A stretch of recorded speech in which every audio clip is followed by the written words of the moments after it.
Boa tarde a todos. Sou Manuel Borba, sou aluno de Circuitos Elétricos 3, professor Sérgio João Escalante. Eu vou falar um pouco sobre os limitadores de corrente de curto-circuito do sistema elétrico de potência, alguns dos seus tipos, vantagens e desvantagens deles. A apresentação vai seguir uma rotina normal. Vamos falar um pouco sobre o que é um curto-circuito. Vamos falar primeiro sobre os reatores e limitadores de corrente de curto-circuito, que é um dos dispositivos, os dispositivos pirotécnicos, os dispositivos supercondutores, e vamos concluir esse trabalho. O que é um curto-circuito?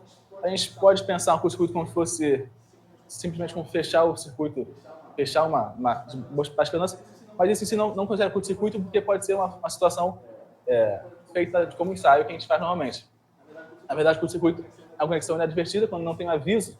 Isso acontece mesmo na condição nominal, que causa drástica redução da impedância, gerando níveis altos de corrente acima do normal de operação. Os fatores que influenciam essa corrente de curto-circuito é a impedância total do sistema, que vai depender do local onde acontece o curto-circuito, a capacidade de geração dos alimentadores e da presença desses dispositivos que nós vamos ver agora, os limitadores de corrente. O primeiro nós vamos ver o reator limitador de corrente, curto-circuito. De cara, quando eu vi, eu pensei que fosse algo ligado à reatância indutiva, mas ela em si, em baixa frequência, não tem muita influência. O que muda em si é a própria indutância do reator, que vai gerar uma tensão contrária com a da alimentação, devido à forma que a gente já conhece de tensão do indutor. No caso, L é a indutância do indutor, e o DDT vai ser a variação da corrente que vai correr na hora do curto. Alguns tipos desse reator que eu usei na literatura foi o reator de fase, o reator de integração de barras e o reator de aterramento de nêutrons. Nós vamos fazer uma simulação só para poder ver os efeitos desse reator.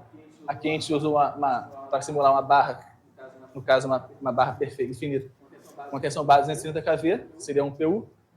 O reator em série seria o reator em fase, 50 mH, uma impedância base de 265 ohms, sendo a reatância base um PU, e a impedância de curto 4,5% dessa impedância base, 0,045 PU.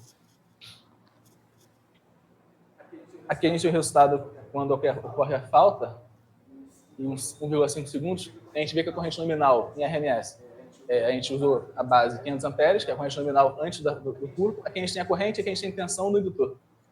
E a queda no reator, em condições normais, é de 9,42 kV, isso dá 4% da tensão de base, antes, e na hora da falta, a corrente vai para 6K, mais aproximadamente, isso significa 12 vezes a corrente nominal, enquanto a queda de tensão no reator vai para 113 kV, que isso dá quase metade da tensão do alimentador. E a gente vê que na forma global a gente tem uma tensão contrária a outra que diminui a tensão na hora do curto, e não em si a impedância. Aqui a gente tem o resultado sem o reator, que a gente vê que a corrente vai para 11,5K, que isso dá 23 vezes a corrente nominal. A gente viu que antes foram 12 vezes a corrente nominal, tendo uma redução de 50% da corrente de curto usando esse tipo de limitante de corrente. Aqui eu trouxe alguns exemplos, sendo ele o primeiro reator em fase, que foi o que a gente viu na simulação. Eles são ligados em fase com as linhas de transmissão, ou com a saída do transformador, com a saída do gerador. A gente tem um exemplo de uma subestação norte-americana, de tensão de 345 kV, 1,1 Ka nominal, e é o reator de 94,7 mH. Aqui a gente tem o segundo tipo, que é o interligação de barras. Ele fica nessa barra seccionadora entre os alimentadores. Aqui a gente tem um exemplo também ele é chamado de Bustein na literatura, também da subestação norte-americana, de 345 kV, 2 kA, e nesse caso a indutância é de 26,54 mH. Aqui a gente tem o último tipo, eu não achei nenhum exemplo dele prático, mas é o reator de aterramento de nêutron, que é usado na série de transformador estrela entre o aterramento do nêutron com terra, para minimizar essas correntes de curto, caso haja falta no transformador. Algumas vantagens desse tipo de limitante de corrente de curto é que é uma solução relativamente simples, que é uma indutância. O problema seria ele aguentar essas correntes altas no condutor, uma redução considerável na corrente de curto-circuito, como a gente viu nesse caso, 50% de redução, e uma redução na robustez do sistema de proteção. Não significa que não tem que ter proteção, mas como você reduz a corrente de curto, você pode reduzir um pouco a capacidade do sistema de proteção. Algumas vantagens é a perda de potência, no caso que a gente viu em linha, fica uma queda de tensão naquele reator, pode ocasionar certas perdas de potência, não tanto 60 Hz, mas quando a gente tem harmônicos na rede, essas perdas podem ser mais significativas devido ao ômega L, que vai ser a reatância devido a essa indutância.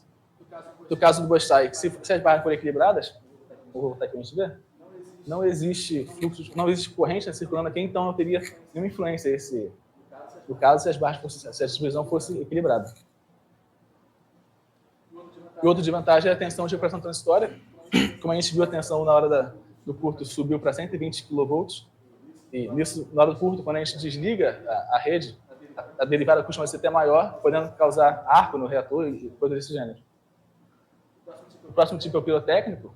Ele funciona, a gente pode ver por esse diagrama, ele tem o sentido da corrente do condutor, e tem o TC, que vai medir o nível de corrente, proporcional àquele nível de corrente, que vai gerar um sinal para poder explodir um elemento, uma carga explosiva que fica nesse trecho condutor, que é onde passa a corrente normal. Na hora que a corrente sobe, no caso do curto, ele explode essa linha, isso daqui abre, e a corrente é forçada a desviar para o fuzil limitador de corrente, que vai abrir também, limitando não, vai extinguir a corrente de curto-circuito.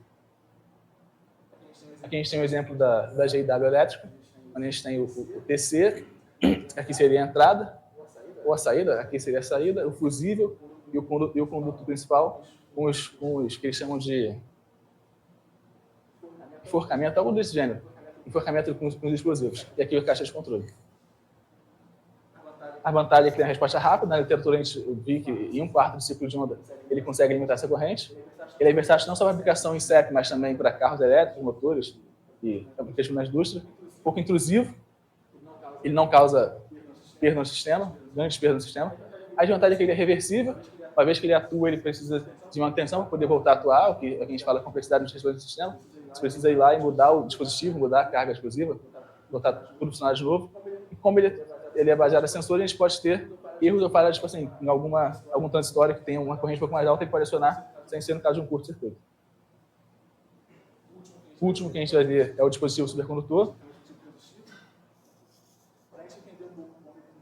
Quando a gente precisa entender sobre os materiais tipo 1 e tipo 2 supercondutores, o tipo 1 é quando ele é supercondutor e diamagnético perfeito, quando não existe linhas de campo no material.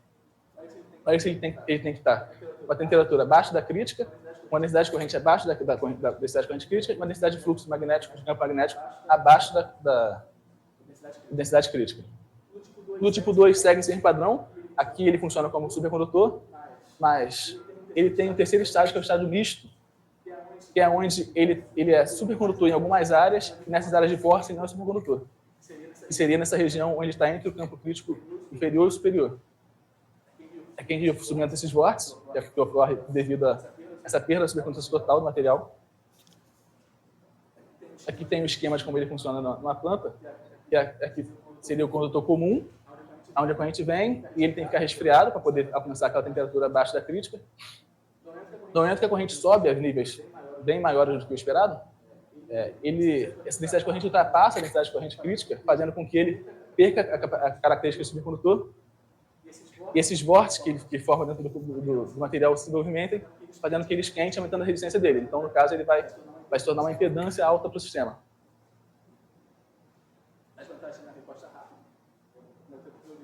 De 1 milissegundo, que isso dá, dependendo da frequência, não chega nem na primeiro pico da onda de corrente. Tem condução desprezível na condição normal, que é o supercondutor. E ele tem o que se chama de falha segura, que é, mesmo que ele falhe no acionamento, o máximo é ele ficar sendo uma impedância na carga do sistema. Então, a falha dele seria não seria prejudicial para o sistema. A desvantagem é o alto custo, por ser uma matéria que está pesquisa, precisa ficar resfriado. A necessidade de revisão contínua, para ele ficar abaixo de, acho que o que eu vi, era 66 Kelvin, que a temperatura é bem baixa. E como todo supercondutor apresenta limitações em transmissão a seco, e com externado. As conclusões que a gente tem é que cada dispositivo atua de forma particular, exceto o pirotécnico, o reator e o supercondutor necessitam de meio externo para poder extinguir aquela corrente de curto-circuito. E um fator importante para os dispositivos é a recuperação do pós-curto. E no caso também do pirotécnico, a gente precisa fazer a manutenção quando ele é acionado. Aqui são algumas referências do trabalho que eu precisei. Os agradecimentos dos presentes.